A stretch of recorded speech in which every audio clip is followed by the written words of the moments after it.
good, y'all? Welcome to another episode of the Jonesin Podcast. I am your host, Jones, and this is brought to you by Jones for Sports. We make sports better. And today I told y'all we have a special guest, a very, very special guest, a friend of mine, former co-host of the Three Pete Podcast, and my guy, my friend. UCLA, former UCLA player and former pro basketball player, Travis Reed. Welcome to the Jonesin Podcast, my guy. Appreciate it. Appreciate you coming on. You let me come on the show. I know I was like, when Jones gonna start big timing me, you know? He'll start big timing on the show. You know what I'm saying? Let a brother come on. You know what I'm saying? Absolutely, I had to get you on there. We finally made it happen, y'all. But before we get into this episode, make sure y'all hit that subscribe button, that like, y'all comment as we go, and most importantly, y'all enjoy the show. But let's get right into it. Trav, let the people know a little background information about you. They already seen the post I put up with you getting on top of somebody's head top real quick, but I'm gonna let you brag about it. Talk about a little bit your background and let the people know your history in basketball. Well, I would say this, I was born and raised in Los Angeles. Played basketball, obviously, at a very young age. Grew up in South Central LA. Played against a lot of future NBA players. I played against Paul Pierce, Baron Davis, Jason and Jaron Collins, Jeff Trapangay, Kenny Bruner, Shea Cotton, just to name a couple, you know what I'm saying? Right. So growing up playing in LA, I would say kind of like the best era, in the history of California basketball. It basically got me hard and got me ready for everything else after.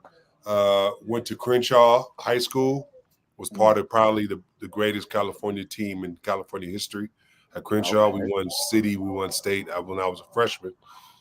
Played with future NBA player Tremaine Folks, future UCLA star Chris Johnson, future Long Beach State star Tank I was gonna say Tank Davis. Tommy Davis, but everybody called him Tank. Went to another school, Manual Arts. One was All City first team. Then I transferred to A.B. Miller in Fontana. My parents split. Went with my dad. Went to Fontucky, where I called it back then. It's different back then. So went to A.B. Miller in Fontana. Became one of the top players in the country in high school. Ended up going to UCLA with the number one recruiting class in the country. With Baron Davis, Earl Watson, Rico Hines, Billy Knight, got rest his soul, Tyler Ramazar, and played over there for a couple of years. Finished at Long Beach State, graduated, and then went overseas. Was going to do the NBA thing. I remember. I think I would have got drafted like number 58 or something like that. But I knew I wasn't going to make the team, so I was like, well, I'm gonna just go overseas, So I played in places like Bogota, Colombia, played in Holland, Germany, Australia, Estonia, Ukraine. I did 10 years. It's a long career. Yeah, did 10 years, won multiple championships, multiple MVPs. Retired to be around my knucklehead son. Keep going. I'm just sending the invite to everybody. Oh, okay, yeah.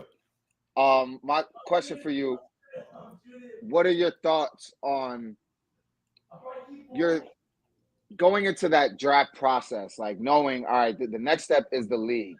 Whether I get there or not, what was your mindset going forward? Well, like I said, when I was in college, it was I was getting really looked at from Memphis Grizzlies at the time. Okay. They looked at me a lot. They was coming to our practices, coming to our games. Look, like I said, scout. Not saying like I was, whatever. Like, but he came and looked at me a lot. Dallas came and looked at me a lot. Clippers came a couple times. So like, it was a lot of, it was like not a lot of teams, but like some teams were in and out of practice, and they was like, Right. we'll take a chance, but like, maybe a second round. Because I was told by my agent at the time, he was like, man, you can go second round anywhere between 40 and 60, Okay. but you could do the summer league thing and try out and be a free agent and this and that. And the process, I went to this camp, VCU Sports Center Showcase Camp in Virginia. Okay, I've heard of that. Yeah. I won the MVP of the camp. Okay. But it was a mix. It was not only NBA guys there, but it was overseas guys there too. Okay. So that's how my future agent in Holland came to be.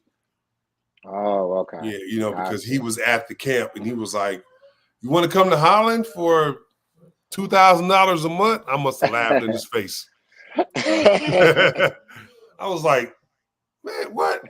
I just want MVP this whole camp." What you talking about?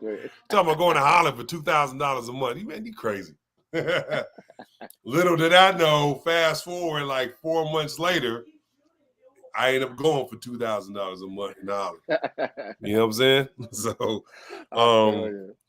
like obviously I had a lot of stops, and then Poland, France, Belgium, then Holland. But yeah, like I said, just like that whole process was like, I just didn't know I got ready. But I decided, I got ready, but I decided to just go overseas and make money, I hear that. Welcome to the show, my late co-host that nobody seems to be showing up on time anymore. What's going on, E? Well, first of all, that's on you because we just got the invite. We're going to get into it because nobody answered in the group chat, but it's okay. I never answer you. I'm always here any week. Yeah, whatever. You helped me. You helped me watch the first period of the Ranger game. Relax.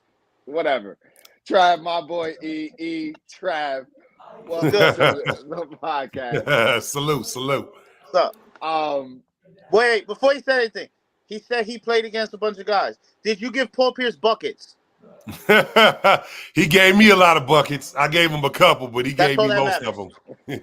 That's all that matters. This is a very anti-Paul Pierce podcast. Oh, okay. Well, I would say this. Back then, I met Paul when I was 11 years old. He was a center. He was a chubby center on the older team of K-Swiss. Him and Baron Davis used to play one-on-one before practice every day. And so like that was crazy. Like Baron was obviously my age and short and little, but stocky. Yeah. And him and Paul would play one-on-one every day before practice. And I remember that. Like, imagine that every day. You go on Baron Davis versus Paul Pierce every day. And I'm like, man, this little short, stocky dude, Baron is killing. But like that's how I remember Paul. Like the first time I played him in a pickup scrimmage, the older team played against us. He was killing us off just mid-range jumpers. Spin, jumper. And he was playing center, like I said. Ridiculous. Trav, so you spoke about going overseas and playing over in Holland, and I know that things worked out over there for you. Talk to us about your experience over there. Well, pretty much, it started from humble beginnings. Like I said, my first year was like my hardest year ever. I put like this. I played in Bogota, Colombia, where I had 2 armed guards with me at all times because, they don't have no police. There's no police there. The military is the police. So, like, I had the dudes with the AK-47s, like in the M16 machine guns. When I was walking with me, so one was in front of me, one was behind me. God damn. At all times. So I didn't really go. I went places in the city, but like I mostly just went to the international call shop, and just Mom, I don't know if I'm gonna make it out here. But I stayed out there for like 2 months. I signed a deal to go to Poland. And literally I went to Poland and they cut me because I wasn't 6'10". Oh wow. Like I was 6'8", and they was like, well, we want somebody 6'10", so they cut me. After like a couple weeks. I'm going home. I'm flying. I'm on the airplane to go back to the crib. My agent calls a steward. It's like, Travis Reed, come to the front. So I come to the front of your agent. Get off the plane. I got a job for you in France. Oh, wow. So I get off, go to France. My bag is too heavy. I don't have any Polish cash. So I have to leave my bag in Poland. So all I got is my backpack, my tennis shoes, and my PlayStation in my bag. I go to France. They call the Poland people. They say, we threw away the bag. We heard a ticking thing in it. Oh my God. So this is all my stuff. Yeah. So this is all like an army bag full of months of stuff. So they threw it away.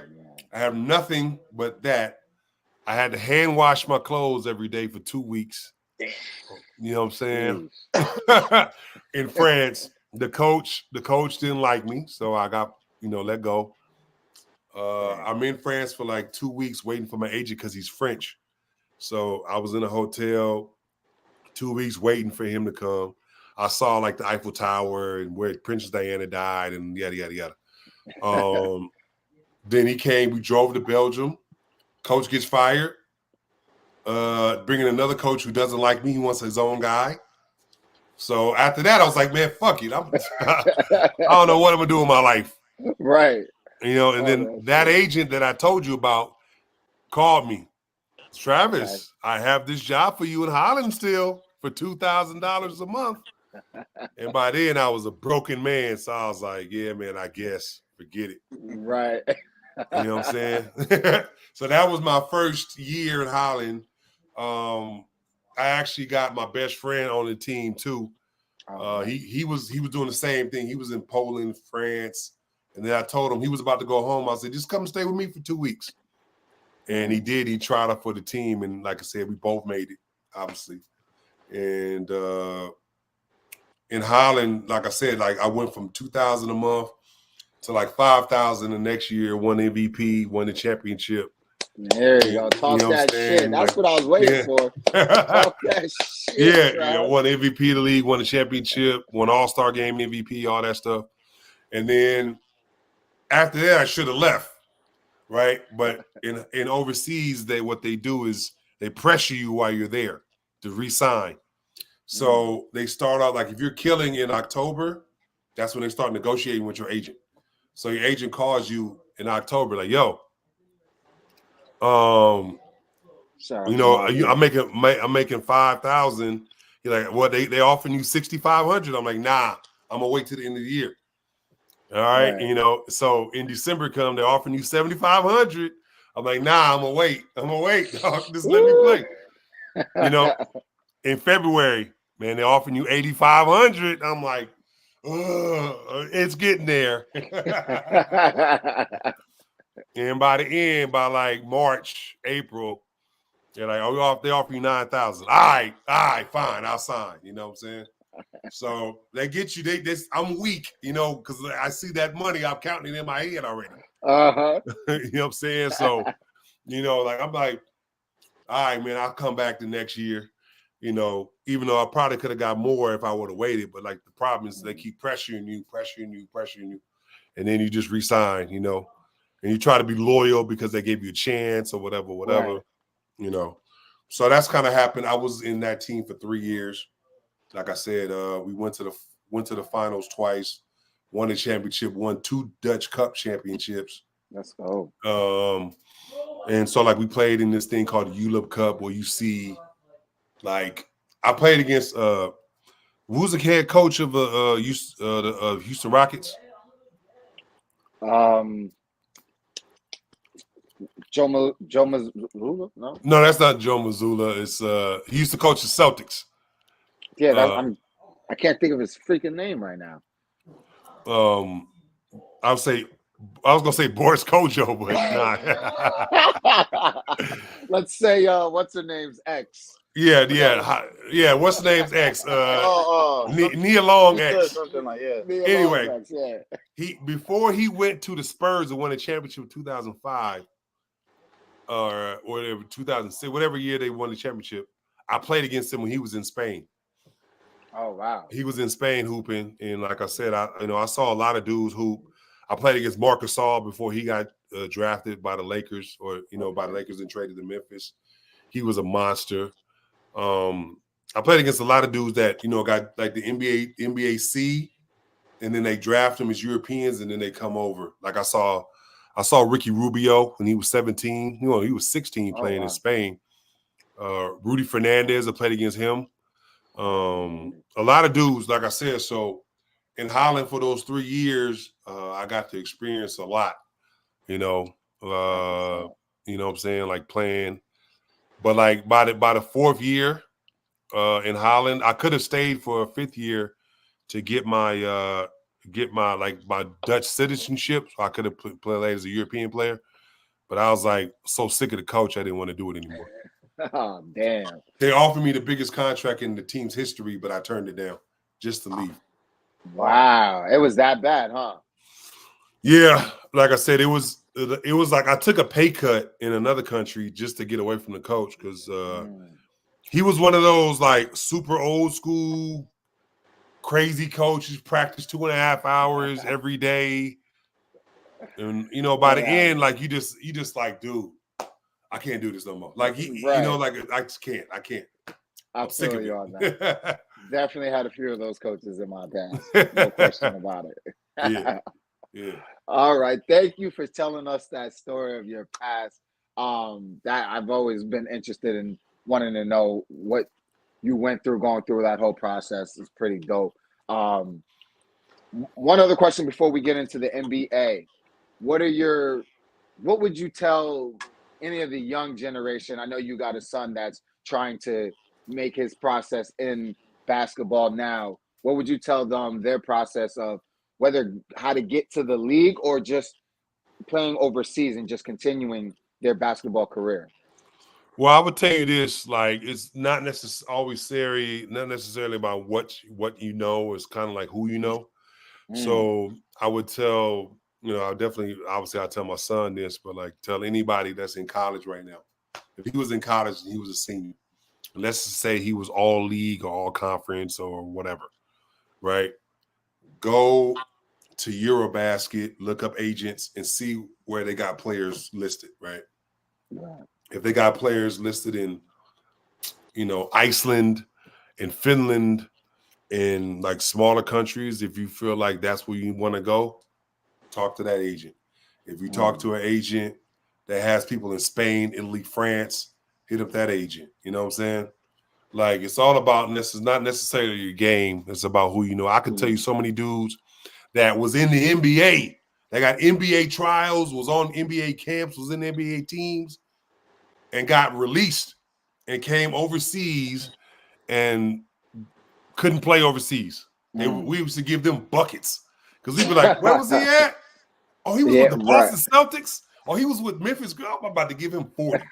You know what I'm saying? There was so many dudes like that. Like, I remember the guy that Yarborough, the one that Kobe did the 360 behind the back dunk on.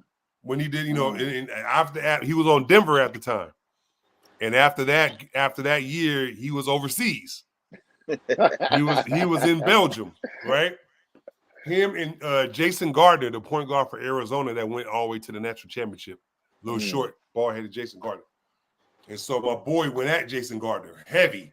Like, I'm about to go at his head. You know what I'm saying? They think he nice. And then, like, I went at Yarborough head because I was like, he was in the NBA last year. I'm about to go at your neck. That's right. You know what I'm saying? So I would just say, stay humble.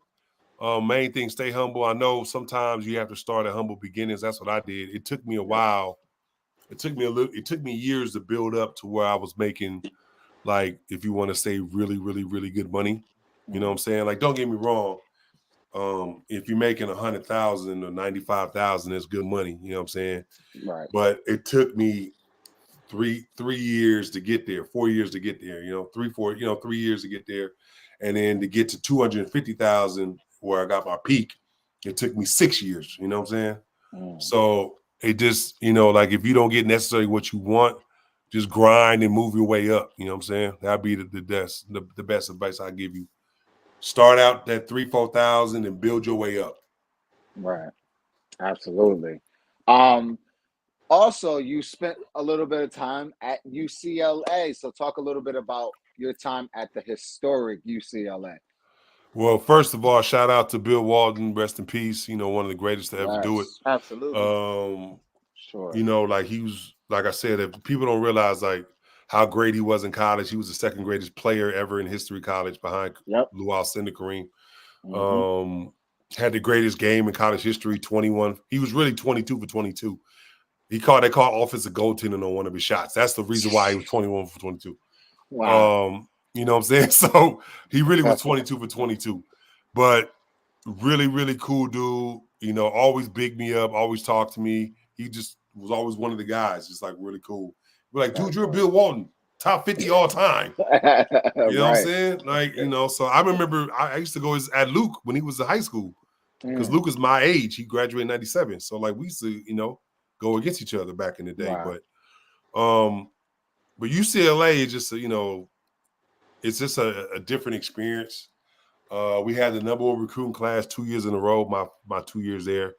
Obviously, I told you about our class. The next class that came in was Matt Barnes, Dan Gadziric, Jerome Alicio, Jerron Rush, Ray Young, Like people don't even realize Matt was like the fifth guy out of those five, And he played 18 years, 17 years in the league, got a ring, Matt doing his thing. Shout out to Matt. But like he was like top 50 player, but like all the rest of them was like top 10 in the country.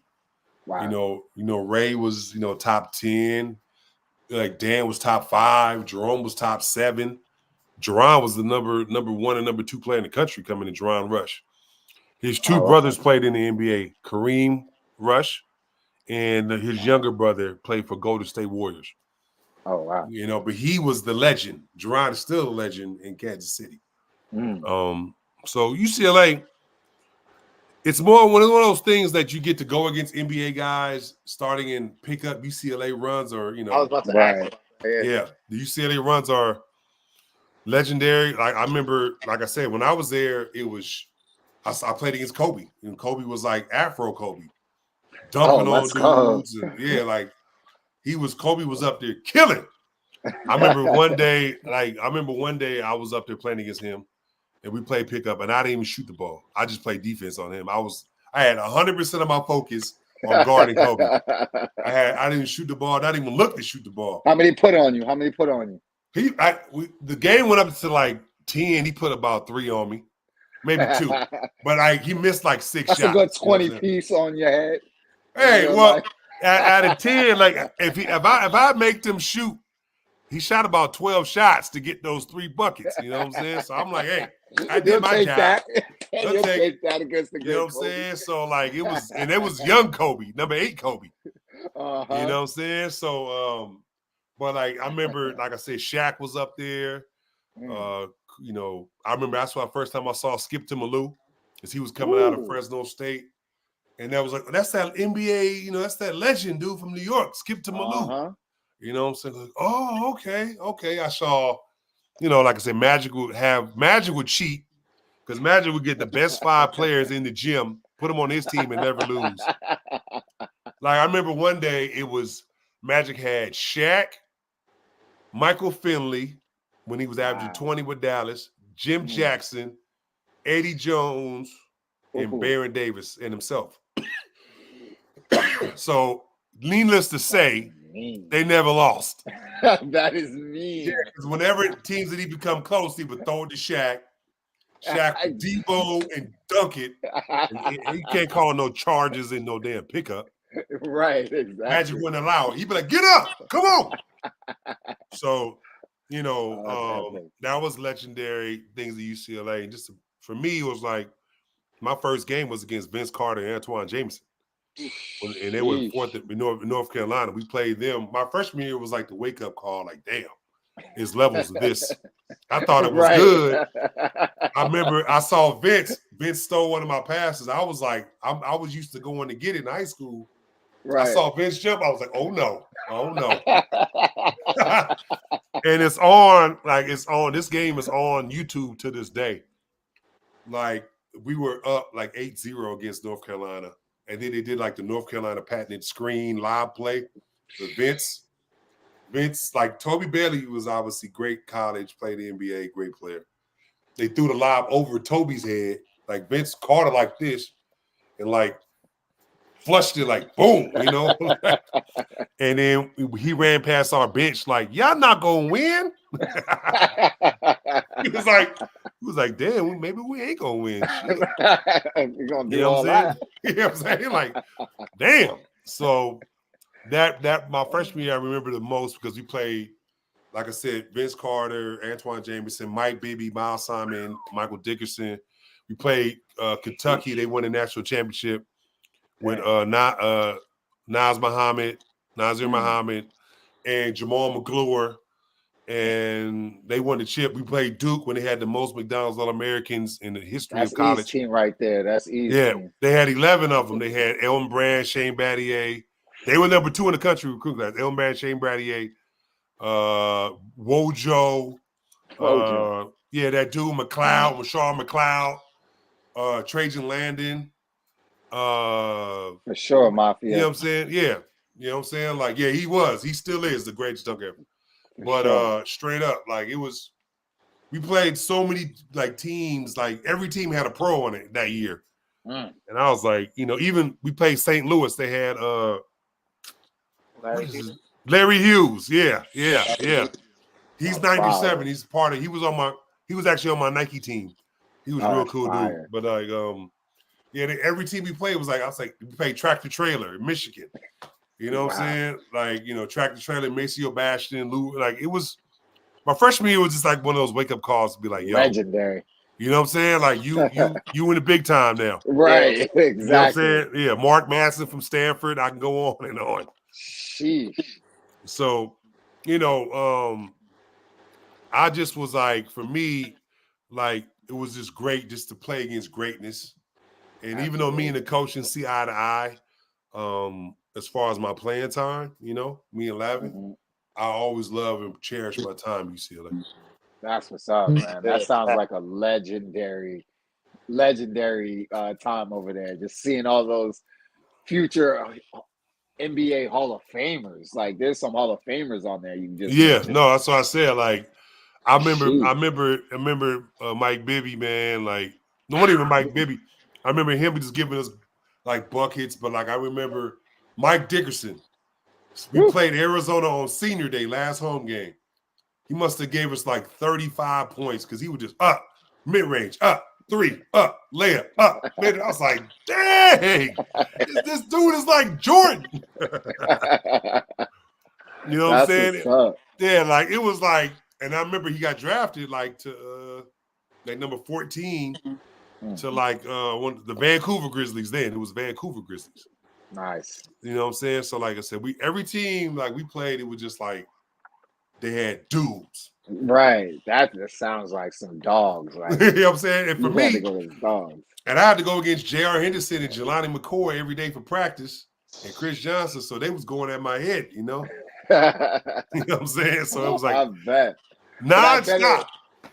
I bet it really motivated when you went overseas. Like, yo, I just went against some real dogs over there. Y'all ain't shit to me. I just went against some dogs. I wonder why you won MVP over there.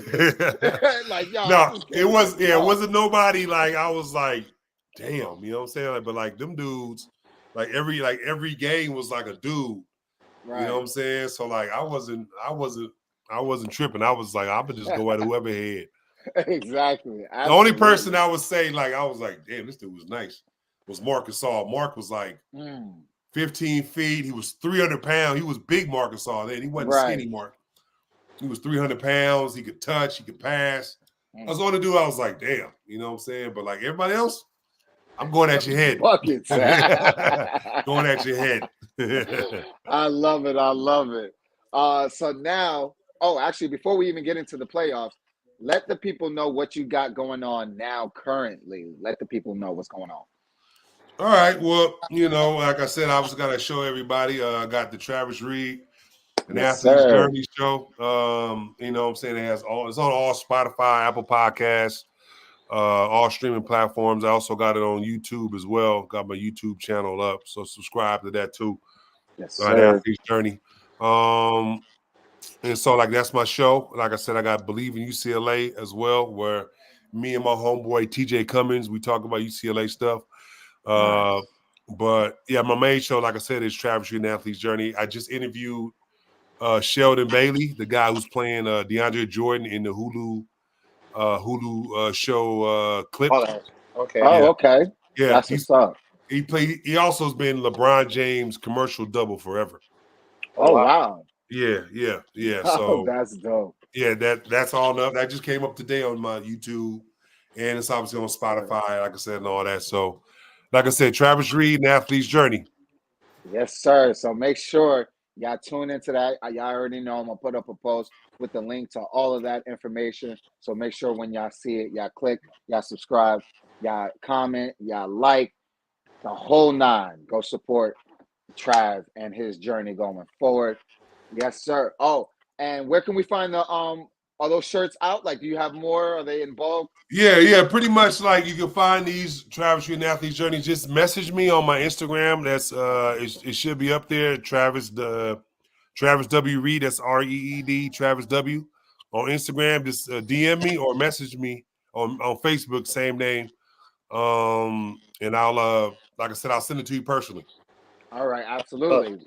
Like I told y'all, I'm gonna get that link for y'all and I'm gonna share it absolutely. So now let's get into it. NBA basketball playoff.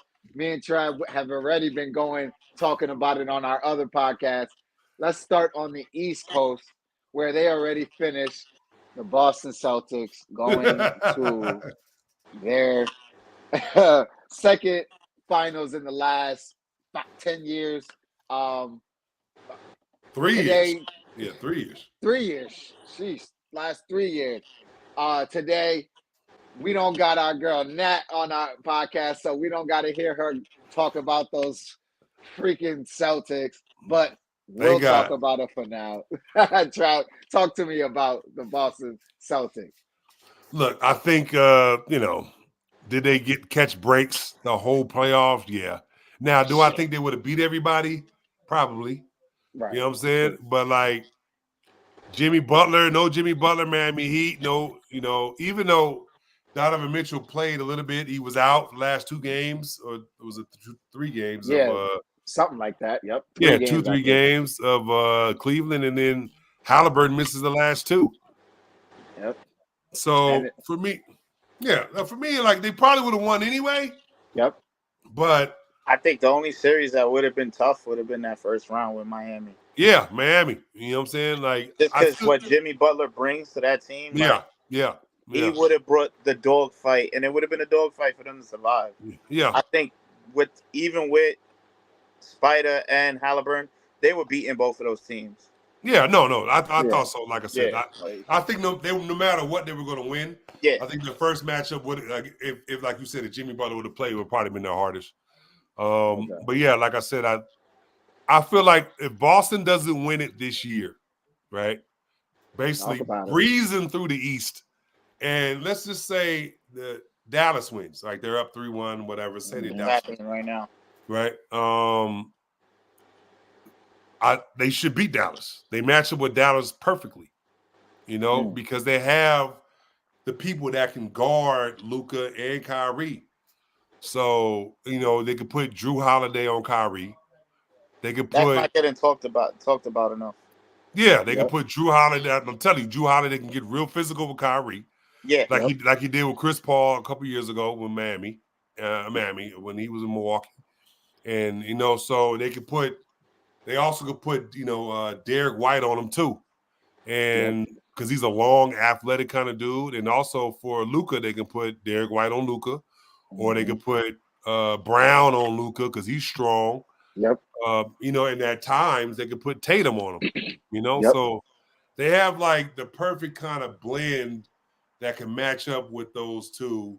And for me, like, it's going to be difficult for me to see that Dallas can beat them in the series unless Luka and Kyrie just go nuclear and both average like 35 a night, kind of thing. So. Yeah, I think if they don't win it, Boston doesn't win it this year, they will never win it. You know what I'm saying? Yep. They will never win it because next year on both sides, I think Philly's going to get. I think they're going to end up getting Paul George or somebody. They're going to go get somebody, right? Yep. Philly be better. Milwaukee be back. You know, Miami. We'll see what they do. You know what I'm saying? Like it's going to be just different. Absolutely. If the Knicks go get somebody. Yep. Maybe dude from Brooklyn. You know, maybe another Villanova guy. The Knicks, 3 or 4 guys. Knicks need Think about it. Think about it. They go get dude from Nova Brooklyn. Knicks. You know what I'm saying? Go get dude from Mikal Bridges. Mikal Bridges. Yep. And add him to that team. Yeah, that'd be some trouble for Boston. So yeah, because he's a guy who plays that Thibodeau style every game, every minute. Like they just need a bench. They need a bench. That's what I said. They need Seriously. depth. They need like more than one guy. They need like 3 or 4 guys. Yeah, it's gonna be a lot of guys. It's weird because it's gonna be a lot of guys that are free agents. Tobias Harris, you know, just a bunch of guys are gonna be free agents that could go to New York and help them have a bench. Yeah. So it's gonna be interesting to see like what happens. I just think that, like I said, in the East, it was kind of a cakewalk. Yeah, for sure. In Boston, Nat knows. Nat, if you're watching, you know this. Y'all better be lucky y'all didn't see us. You better be lucky. Not saying that we would have won the series, but we would have definitely gave y'all a lot more trouble than these pack teams that y'all You wouldn't have got swept. You wouldn't have got swept. That's a fact. A healthy Knicks with our whole squad. Not the team. Not that team that was against Indiana. No. Let's just take out Randall. Leave Randall out. No. You can go with the team that started the playoffs. Yeah. That team. Yeah. Yep. For sure. Take out Randall. Just that team that Mitchell. had 8 or 9 guys, not the team that finished with 6 guys. Yeah. Add Mitchell and add Bogdanovich. Yeah, even Bogdanovich. You know, like add Mitchell and add OG. That's it. Yep. Just add those two. Yep. Absolutely. I absolutely agree. Boston getting the easy road. So we don't even really need to get into it. Fuck Indiana. We told y'all. Holla choking. Get the hell out of here. All that shit you was talking. And didn't I say E? I told y'all. I said, watch. When Boston lose, they're going to make the meme of Halliburton in the Reggie form. Like, just like this. Even though you got injured, it still counts, motherfucker. You know what, though? You know what Talking kills all me? That shit. And this is not me defending Boston, because I would never do that in my life. But, like, we talk about, they had the easy road. Indiana had an easier road. You played Milwaukee without Dame and Giannis. The Knicks had nobody but Jalen Brunson but the Villanova 3. So let's not talk that Indiana was screwed. They got the red carpet to the East. Yeah, they did. Exactly. I was so shocked that the Knicks even took them 7 with 5.5 players. Mm-hmm. Exactly. You know, they took them 7 with 5 and essentially 5.5. That Knicks team was like if you play in 2K and you maxed out on salary, you hit the salary cap and you got to sign nothing but the minimum guys. That's what that Knicks team was. I agree. Was. No, I was like, dang, OG gets hurt. Oh my God! And then what dude gets hurt? Then Josh Hart. Then I was like, man, Josh Hart, and then Jalen Brunson breaks his hand in Game 7. Like what? I'm telling you, whoever had the Knicks voodoo doll was. Yeah, seriously. It was Larry Bird from Indiana. Like that was James Dolan karma coming back to him. Like no. You're not getting this success yet.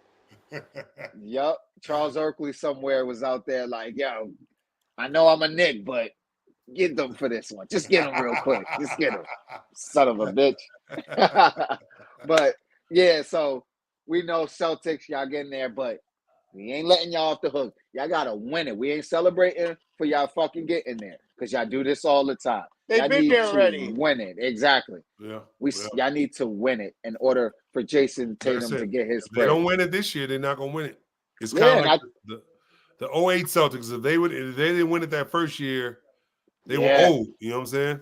They were old. So absolutely. Danny Ainge saw it. They stayed together until was it 2012? Yep. And then he broke it up, LeBron said, "Get this shit out of here." Once LeBron went to Miami, I was like, "It's a wrap." Yep, it's over. That's so fact. yeah, I just think that, like I said, they're not going to break up the team. They already, they're committed. This is the team going forward. Yeah, they already signed Brown and Holiday. Well, they're going to sign Tatum this contract, year. Yeah. So Porzingis, I think he can opt out. But I think he's going to re-sign too. Yeah. They already got White locked up. Yeah. And obviously Al Horford ain't going nowhere. So, yeah, I just think that, like, with them, this is going to be their team for at least the next 2-3 years until Al Horford retires. So they got to win it. Like, they got to win now. Now. So Nat, if y'all don't win it, we're gonna be on your ass. We're gonna be insufferable. We're gonna be insufferable. If Dallas wins or Minnesota, whoever, like, oh my God! Every day in the summer. Yeah, don't show up to the show on Mondays, Nat, because we are gonna be insufferable. Shout out to our girl Nat, though, for sure. But now let's get into the series that's happening now. Dallas up 3-1. What's the score right now? E, you watching it? Yeah, Dallas is winning by like 33. God! Wait, what? Damn! Yeah, it's well, they just scored now. It's 75-44, third quarter. Oh my God! Oh my God! Okay. Oh, Kyrie. What is your live reaction right now hearing that? What is your thoughts? It's actually really good for Dallas because Luka gets the rest because they don't play till June 6th, right? I know Dallas is probably like, look, they probably shot their wide. Minnesota shot their wide last game. Mm-hmm. Dallas is showing you what they are. They have the two best closers in basketball. Yep. And they're showing you that, like, we're motivated. We're not going to mess around. We're going to end this, because if they would have lost this and had to go back to Dallas 3-2, all the pressure would have been on Dallas. I think so, yeah. Yeah, and so now, if they're up 30, they should win, right? And I think that for Dallas, I think they're a matchup. They're a matchup. It's going to be interesting to see. Don't get me wrong. I think Boston has the tools, but Luka's a problem. And, like, what happened with Boston was in 22, Steph Curry outshined them, Yep. Him and Wiggins outshined them. So, because Steph Curry showed, I'm a superstar. Tatum, you're a star. Brown, you're a star. I'm a superstar, right? Yep. And so, if Luka does that, they're stars. Yeah, if he goes, I'm a superstar. I'm glad you said that, because that series reminded me of that OKC team versus Miami. Like, you young guys are on your way up, but we them guys right now. Yes. Like LeBron showed KD, KD, you're about to be him, but I am him. Yes. Exactly. It's kind of like what happened I know this is off topic, but the Canelo fight when he fought Dude was undefeated, 44-0, whatever he was. And like what Canelo did to, him. Canelo, I mean, Floyd Mayweather did to Canelo. Like, you coming to be him, but I'm him now. To be him, but yeah. So, like, I want to see if Dallas does that. And like I said, Luka shows I'm that dude. You know what I'm saying? I've been that dude since I was 17 years old, winning the EuroLeague MVP. Yep. And like, people don't realize, like, the EuroLeague MVP is like the second greatest league in basketball. Like, the top teams in the country, in all the countries of Europe, make the Final Four. These are all like the Americans that are playing are NBA guys. They play in the NBA or used to play in the NBA. And the European guys are all guys who people don't realize. NBA guys, they draft European players and they wait out their contracts in Europe. Yep. So a guy might be drafted, because I had a guy on my team who's drafted 5 years before he went. And so, you know what I'm saying? Because they just want him that bad. Right. Same thing happened with the Bulls of Tony Kukoc.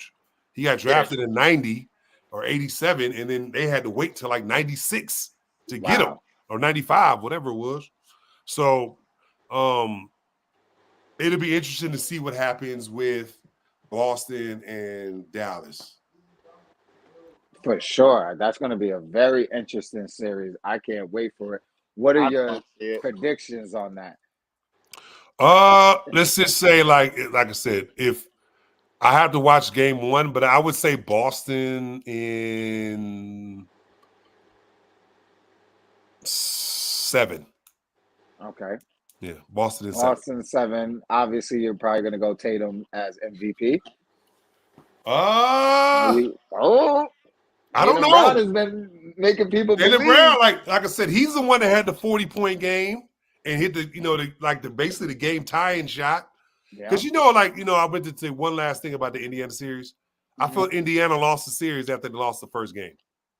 Yes. Like after they deflated them, and they were just like, Yep. after that, it's like, we'll Yeah, play right hard, but Boston's probably going to win. Yep. Yeah. You know what I'm saying? And so, it'll be. I don't know. I think Tatum probably will, but I don't. Yeah, I don't know. He's due for a big series. Yes. Yes, he is. He absolutely And is. who matches up? For Dallas, you put PJ Brown on him. PJ Washington. He's kind of slow for him, Yeah. I think Absolutely. like PJ Brown. I think Jones is too little. Plus, Jones is going to have to guard Brown. Yeah, Brown, yeah. Because they're going to have to try to hide Luka. They're going to probably put Luka on White. Or Luka, yeah, we're going to put Luka on White and Kyrie on. They might put Luka on Holiday because he can't Holiday really. he could bully Kyrie a little. That's true. They might put Luka on Kyrie and Kyrie on White. Yeah. Because the fact that Holiday's strong. Yes, I agree. He definitely bully Kyrie a lot. No, it's going to be interesting to see. Like I said, the matchups all around. Yeah. Yeah, like I thought if Denver would have won, I think Denver beats Boston in 6. But since Denver's out, I think Dallas is probably the better matchup for Boston. I think Boston would have ran through Minnesota. I think in 5 games. I thought they would have smacked them in 5. But Yeah. I think Denver has a guy that's like that Dirk Nowitzki run, that one run Dirk Nowitzki did too when he got to the final. Where he beat like Kobe, Durant, and LeBron in back-to-back series. Yep. And so, we'll see. I think Luka knows, man. Like, look, if he wins a championship, that puts him up there. Probably top 30 all time, maybe even top 28, top 25 all time. Yeah, he's definitely going to be climbing the chart. Just to give you an update. Luka got 31 right now, and Kyrie got 21. Woo! Golly. That's the key for me is Kyrie. The closer, man, like I said, nuclear. He can go. Them two combined almost got the same amount as the whole Timberwolves team. Wait, no, Kyrie just hit a 3, so they just passed that. Yeah, Kyrie, I'm loving this for Kyrie because, especially after last year, the way that they finished the season, everybody was down on the Mavericks, down on Kyrie and Luka being together. And it literally took it took Kyrie to swallow his pride and be like, you know what? This year, I'm going to shut up and I'm going to ball. That's what I'm going to do this year. And I'm going to show y'all I'm still that motherfucker. Like, that still got to deal with me. No. That still got to deal with me. It took Dallas not wanting fucking D'Lo because if not, Kyrie would have been a Laker. That's true. That's true too. That's true too. He would have been a Laker. Trying to angle. Yeah, I think that I know the Lakers wish they would have gave up those picks. They didn't want to give up those picks for Kyrie, right?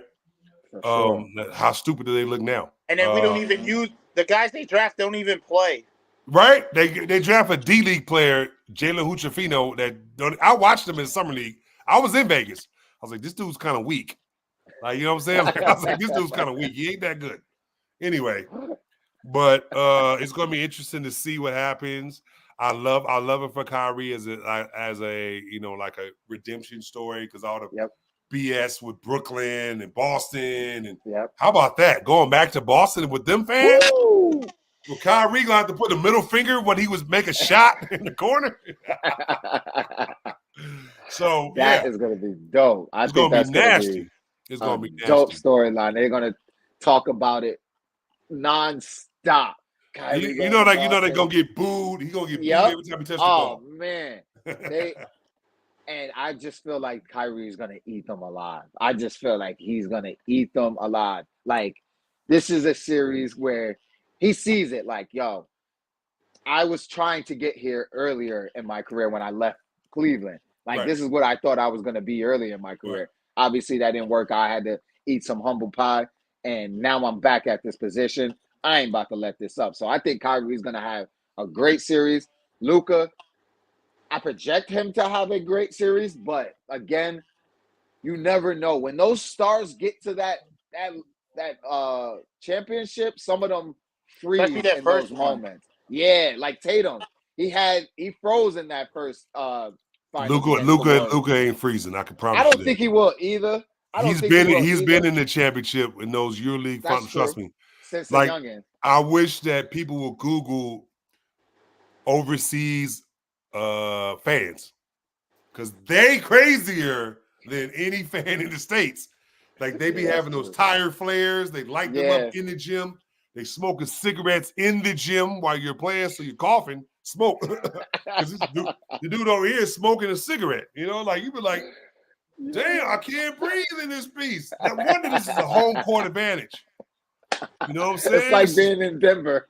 You know what I'm saying? Like I'm wheezing. I'm like, dude, I'm about to get cancer out of here. This dude is, That you know, is like crazy. I'm just telling you, like trust me, like this ain't nothing to him or Joker. That's what Joker be like.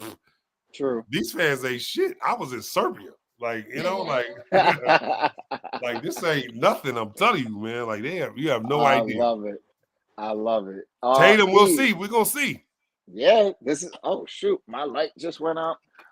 E, what is your thoughts on this series? I don't give two shits about this. I'm not a big Luca guy. He just like his game. He's a great player. Just his mannerisms, the flopping. I'm not big on Luca. I like the storyline for both Duke guys because I'm a Duke fan. You know, I would like to see Tatum win one, just not with Boston, obviously, and of course Tatum Kyrie. versus Lively. Lively's a dookie too. You know, and then Kyrie. But True. like, Remember, Lively's Duke and Kyrie's Duke. true. Yeah. So it's That's like, true. I mean, but if I have to pick, I never want to see Boston win. Yeah. It's not even just Anybody but Boston. It's not even Anybody. just the Laker thing. It's the New York thing. Like you never root for Boston. Yeah, I get it. So like, but nah, I definitely see it going like 6, 7. Yeah. I don't think this being a 5-game, like just because like the matchups are like so close Mhm. on both sides. You know what I Yes. mean? Like the Yes. thing that killed Minnesota with Dallas was they playing two bigs. Yes. Mhm. Boston plays with Tatum at the 4. Not no more. By the time they'll probably have Porzingis back. Yeah, Porzingis, but they probably won't see a lot of time with Horford and Porzingis on the court at the same time. Good call. You know, I like the fact like that, and the fact that Minnesota. Well, I'll get into them after this. Like I just feel like outside of Ant, that's all they had. You know, where in Boston is showing Jaylen Brown is a go-to guy. For So sure. I definitely see it going 7. I'll go Dallas just because, like I said, I don't want to see Boston win it. I can't root for them. I think we tied too, so I can't let them get 18 before us. Agreed. Absolutely. I would And then plus, anybody. Like if they win, we know whose mouth we're never gonna hear the end of. Paul Pierce is gonna. Oh my God. Oh, he gonna be him and our co-host and Bill Simmons. Those three are going. Bill to be Simmons is not going to shut up on this podcast. Paul Pierce is going to be insufferable every day. Oh my God. And then and then obviously our co-host is going to be like, oh God, I ain't gonna want to get. I ain't want to do the show. I'm gonna just be like, I'm sick every Monday. Me too. You know what I'm saying? So like, nah. Yeah, no, I'm with you. I got Dallas in 7. I think this could go either way, though. As much as I hate for Boston to win it, I could see them winning it because of all the things that you said, Trav. They do match up better for Dallas. They had the better team on paper Yeah, and on yeah, court. yeah, So they just have to put it together. It yeah, all comes yeah. to that. If the health of Porzingis, because I think that's going to be a huge X factor for And them, whether he's fully healthy and can play the way he needs to play. I Well, think I definitely I want to say this. Like I agree with what he said because it was like the two bigs from Minnesota. And if Karl Anthony Towns don't hit no threes, you can't space the floor. So Dallas can block everything. Lively can block. The center be blocking. PJ come over and block because Yep. what's name is a rim runner. Rudy, he's not a scoring threat. yeah. Right. But the Boston can spread you out. All five guys can shoot threes, Yep. and they shoot a ton of them. Yeah. So that's what's gonna like. Dallas ain't played that yet because even with Oklahoma City, they didn't shoot nobody. Oklahoma City don't shoot a lot of threes. Right. And There's the Clippers don't. I mean, Clippers shoot threes, but you lose Kawhi. The Clippers Yeah, ain't the same team. You know what I'm saying? Yeah. Absolutely. I agree. So like it's gonna be a different animal for them. But I would hope I'm a Dallas fan, so let's go Dallas. Let's go Mavericks. That's right. Luka and Kyrie, we rooting for y'all to get this. Y'all. No, we're not. Not me. I'm rooting for Kyrie and Oh, Lively, not Luka. All right, fine. Kyrie MVP. Yeah, Kyrie. exactly. Listen, I've been told you I'm not the biggest Luka guy in the world. Right. I ain't gonna lie. I Luka, respect his you game. gotta I'm not one of those people love the who I game. dislike you and I'm gonna say you The suck. crying. I'm not one of those. Yeah, it's All just that the crying crying, shit, cut just it the play. fuck out. Yeah. Cut it out. Just cut it You out and can't play. trash talk. You can't trash talk when you make the shot, but then when you miss it, the first thing you're doing is looking at the ref like Looking at the ref he every looked fucking at me time. wrong. It should be a foul. Yeah, last game he was driving. He bumped into, I forgot who it was. And he like he's not a little He guy got neither. all Like, tough and stuff, and I'm like, Luka, you bumped into him. What the hell you getting mad about? Like, cut it out. Cut it the fuck out. You've been in the league long enough to know you're not going to get every goddamn call. Even as a superstar, you will not get every call. Cut it out. Well, in the playoffs, they have what they do. They ref different. I think he knows Yeah. that. They ref very different in the playoffs. They do not call a lot of fouls. Right. They're told. They are told. Not just like I know a ref in the NBA. So he used to be my coach. He said they are told not to call. Right. Ticky like little ticky tacks. Ticky If it's stuff. ticky tack, let it go. Let it go. Right. We want it to be Physical. more physical brand of basketball. Like I said, I told you in Europe, it's that's how they play all the time. I mean, I would say you could tell just the fact of you can see how heated people get that they don't even call technicals. Where in the regular season, a guy looks at the ref, he's like, tech. Yeah, they let a lot of stuff go. They let a ton of stuff go, and it's the more physical teams, or in Boston case, the most skilled team that goes. Knicks, like I said, was a physical team, so they didn't care about non-calls because they're physical. Right. You know what I'm saying? Exactly. They just like I said, they just ran out of bodies. But Boston has the most skill, so it didn't really matter. But Dallas is physical with their new bodies. The center, PJ Washington, Lively. Yep. Like, you know what I'm saying? Luka, Jones, they're different. They're not soft no more. Yep. And I got to say this too. Shout out to Luka and Kyrie for playing better on the defensive side. Yeah. Like, they have really stepped up their game on the defensive side, especially in the fourth quarter. Yeah. They've really taken on some of the best players and taken on that challenge. So that's not something that you see normally. So definitely got to shout them out for that. Shout them out physical. Yeah. Yep. Absolutely.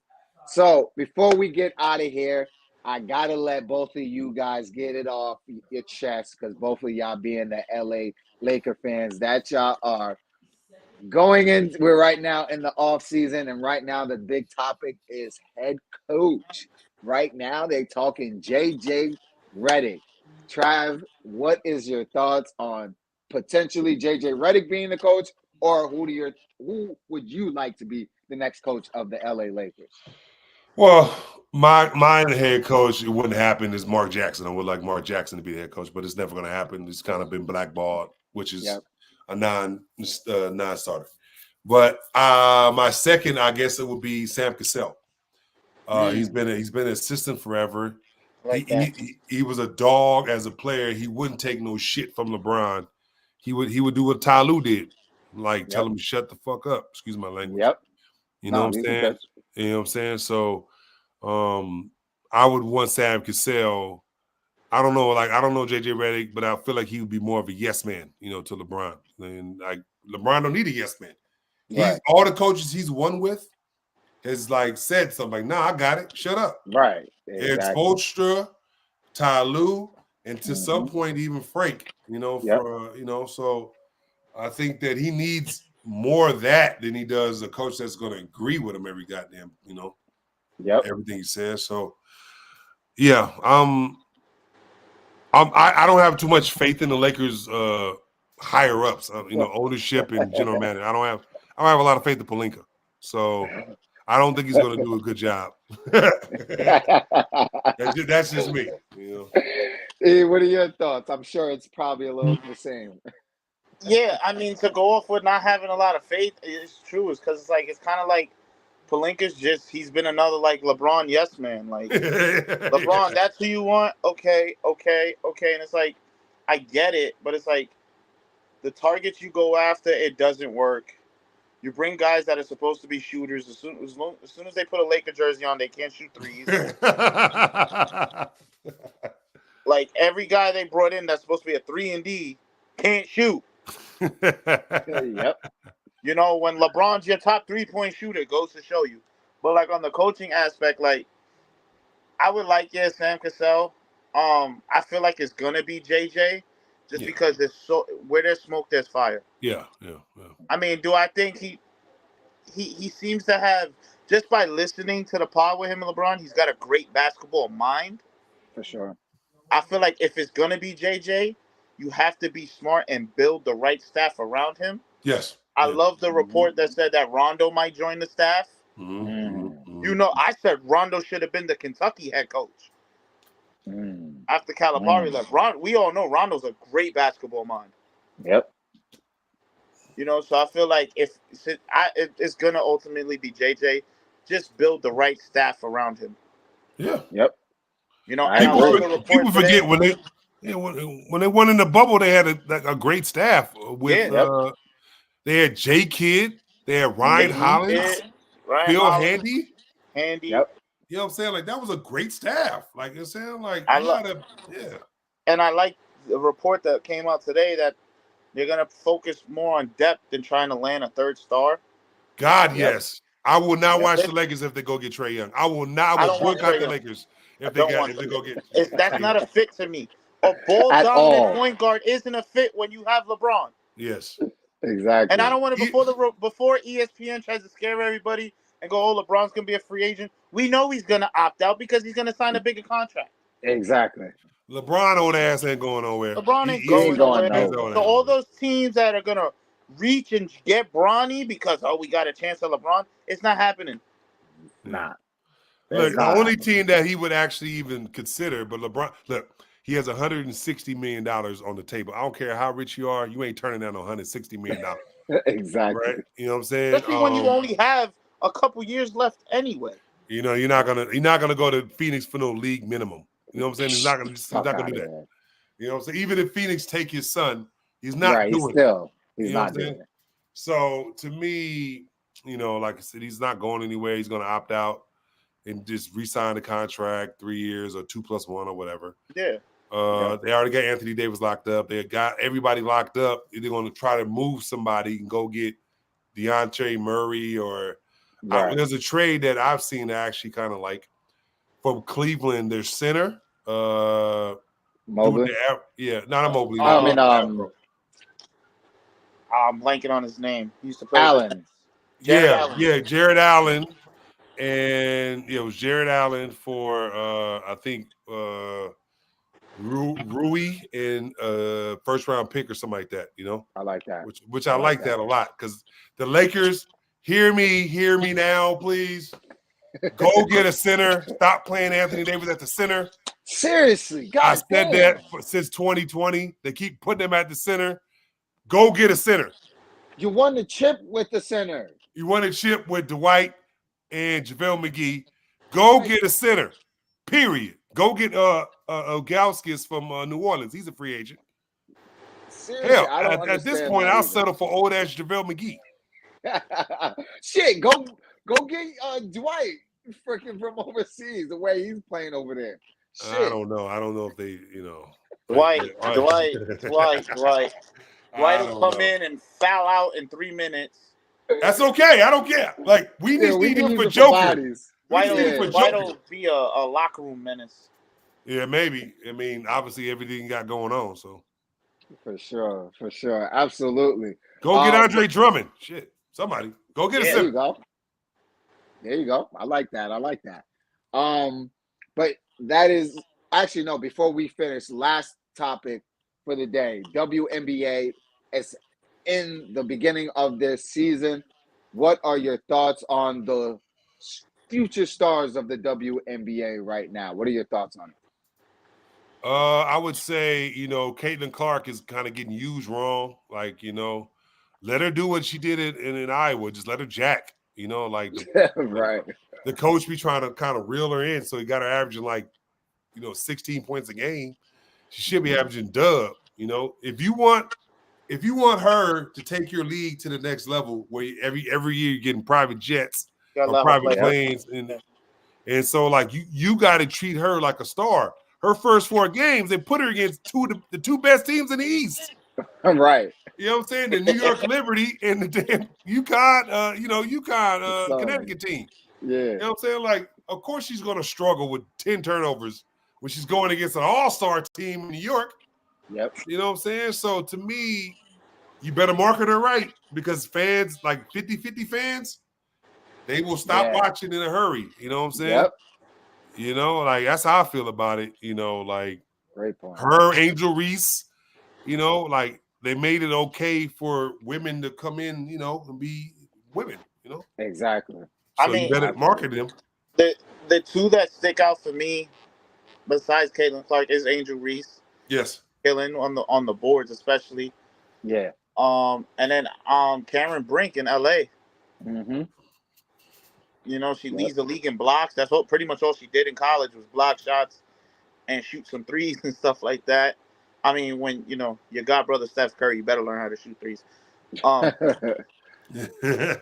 yeah, I haven't caught a lot of the games because between NBA playoffs, NHL, baseball, it's just sports right now. Seriously, this whole thing, I've been looking away. I'm trying to watch the Ranger game as well.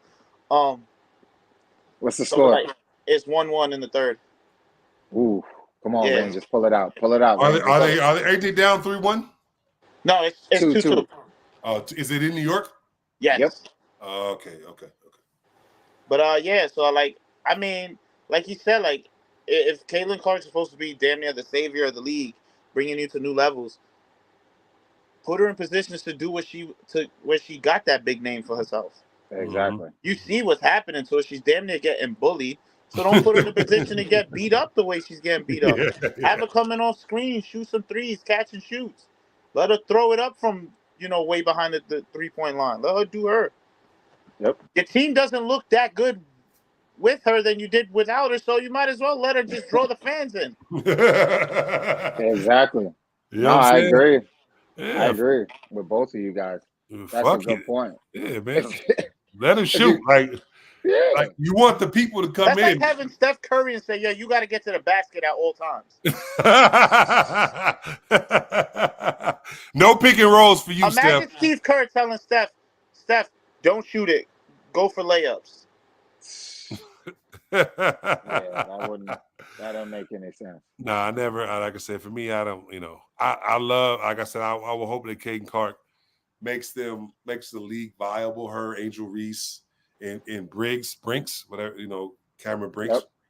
You know, like they're the future, so you better cater to them, not try to show them like you did Lonzo Ball when Lonzo Ball came to the NBA because of his dad, and just have every team, every game bully him, like Pat Bev did the first game of the season, First game. bully him. So you better give us some love, give us some easy games. Let her get them points up. Yep, I agree 1000%. That if you want your league to continue to grow, you got to keep marketing her, but market her the right way. So you got to get her getting buckets. You need to get 20, like you said, every game, and cook. And same with the rest of the other girls that got drafted. But shout out to those girls and shout out to the WNBA for growing record numbers the first few games. So shout out to them. It's growing, but you gotta, now that you have it, you cannot let it go. If you drop the ball this time, y'all can't come out saying shit. We didn't get this, we didn't get that. You dropped the ball. It's on you. There ain't no Caden Clark next year or the year after Right. that. There ain't no Caden Clark. I'm telling you. So you better take. Well, maybe more. I'm sorry. There's the Caden Clark. Paige. Paige. I mean, Paige next year, and then Juju the year after that, right? Oh, yeah. Juju, yep. Yeah, so maybe, you know what I'm saying? I just don't want them to mess it up because people won't pay attention to Paige and Juju. If but they I feel don't like just but like this draft class especially had so many names in it. Yeah. Where like the next one you're gonna have maybe Paige, Haley Van Lith, this, that, like some of them South Carolina girls, but I think South Carolina, their best players were freshmen, so you still got a couple years for them. But like take advantage of this big draft class you had and like build off of it. Exactly. That's all you can do is build off of it, take it and go with it, run with it. But that's all we have for our show today. Again, want to thank my big bro Travis Reed for joining us on the Jones and Podcast. Trav, again, thank you. Where can everybody find you and what you got going on? Pretty much, you can find me at Travis W. Reed on Instagram as REE Travis W. And Facebook. I post all my, what I got going on right now. You can find me on Spotify. I got, like 3-4 shows on Spotify. Travis Reed, An Athlete's Journey is my #1 show. Believe UCLA. Travis Reed, The Basketball Life is another one. But like my main show is Travis Reed, An Athlete's Journey. Like I said, I just interviewed person that played DeAndre Jordan in the Hulu show Clipped, Sheldon Bailey. I've interviewed Matt Barnes. I've interviewed, NFL players, Marcus Ogden. I mean, so I've had the whole spectrum. So just check it out, Also, like I said before, if you're looking for that merch, I know I'm doing a lot of plugging. So plug it up. So Travis Reed, An Athlete's Journey. Yes, sir. Like I said, just DM or email me. DM me or message me, and I will message you back. Just give me information. I'll send it right to you. Yes, sir. So make sure y'all stay tuned. I'm gonna make sure I make a post with all of that information on my Instagram, on my Facebook, on my YouTube, on the Twitter. So you guys go check that out. And that's it, y'all. I told y'all we was gonna have a good one. I told y'all I wasn't lying. And Trav brought it. So hey, we're gonna have him again later on down the line. But again, appreciate you guys for pulling up and enjoying the show with us. It's your boy Jones, E, and our guy Travis. Jones for Sports. We make sports better. Peace.